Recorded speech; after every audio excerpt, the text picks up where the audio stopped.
আরজি করের ঘটনাকে কেন্দ্র করে শ্যামবাজার মোড় থেকে বেলগাছিয়া মিল্ক কলোনি পর্যন্ত ১৪৪ ধারা জারি করল উল্টোডাঙ্গা থানা। রিপোর্টার সমরেশ রায়, কলকাতা। আজ 18ই আগস্ট রবিবার ঠিক দুপুর 1টায় জুনিয়র ডাক্তাররা সহ অন্যান্য ডাক্তার কলেজ স্কয়ার মোড়ে জমায়েত হন আরজি করের ঘটনাকে কেন্দ্র করে, এবং সেখান থেকে মিছিল শ্যামবাজারের উদ্দেশ্য পর্যন্ত আসে।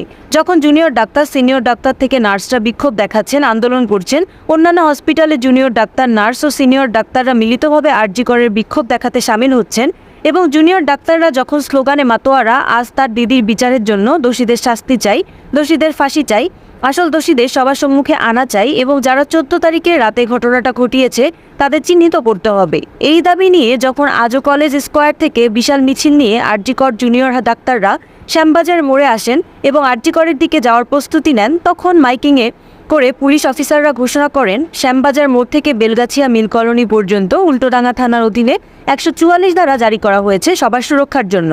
এই জারি 18ই আগস্ট থেকে 24শে আগস্ট পর্যন্ত থাকবে। কেউ এই আইন ভেঙে ঢোকার চেষ্টা করবেন না এবং 4 জনের বেশি কেউ জমায়েত হবেন না। এলাকাটি পুরোপুরি পুলিশ ও ব্যারিকেড দিয়ে আটকে দেওয়া হয়েছে এবং লাইন দিয়ে পুলিশ মোতায়েন করা হয়েছে যাতে কোনোভাবে বিক্ষোভের সৃষ্টি না হয়। কিন্তু জুনিয়র ডাক্তার থেকে শুরু করে যে সকল ডাক্তার আজকের মিছিলে সমবেত হয়েছিলেন তাদের ধিক্কার কিন্তু থেমে নেই। তারা হাতে হাত ধরে শ্যামবাজার পাঁচমাথার মোড়ে ঘিরে ফেলেন এবং পুলিশদের লক্ষ্য করে বিভিন্নভাবে আক্রমণ করেন। এমনটাও বলেন, 14 তারিখে রাতে কোথায় ছিলেন লুকিয়ে, কেন আমাদের সহযোগিতা চেয়েছিলেন? আমরা যদি সেদিন আপনাদের না সহযোগিতা করতাম তাহলে আপনারা কোথায় যেতেন? আজ আমরা ন্যায়ের বিচার চাইছি, দিদির বিচার চাইছি, তাই আমরা কোনো কিছুকে ভয় করি না। যতদিন না দিদির সত্য উদ্ঘাটন হবে, দোষীদের শাস্তি হবে এবং সবার সম্মুখে তাদের মুখোশ খুলে ফেলা হবে, ততদিন আমরা এই লড়াই চালিয়ে যাব। আমাদের কেউ আটকাতে পারবে না। সারা শ্যামবাজার পাঁচমাথার মোড়ে হাতে হাত দিয়ে ডাক্তাররা স্তব্ধ করে দেন গাড়ি ঘোড়া। তারা আরও বলেন, আমরা এই কাজ করতে এবং মানুষের অসুবিধে করতে চাইনি, বাধ্য করিয়েছে আমাদের করাতে। আমাদের দিদিকে যারা কেড়ে নিয়েছে তার সঠিক বিচারের জন্যই আমাদের এই আন্দোলন।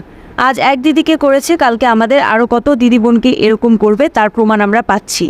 এখনো পর্যন্ত যারা দোষীদের শাস্তি দিতে পারলো না এবং সবার সম্মুখে তুলে ধরতে পারলো না, যারা আমাদের দিদিকে কষ্ট করে তিলে তিলে মেরেছে, আর সরকার বলছে মেয়েদের বেশি রাতে ডিউটি করতে হবে না, কেন তার জবাব দিন। আপনি কেন নিরাপত্তা দিতে পারবেন না? আমরা মানুষের পরিষেবা দিতে চাই।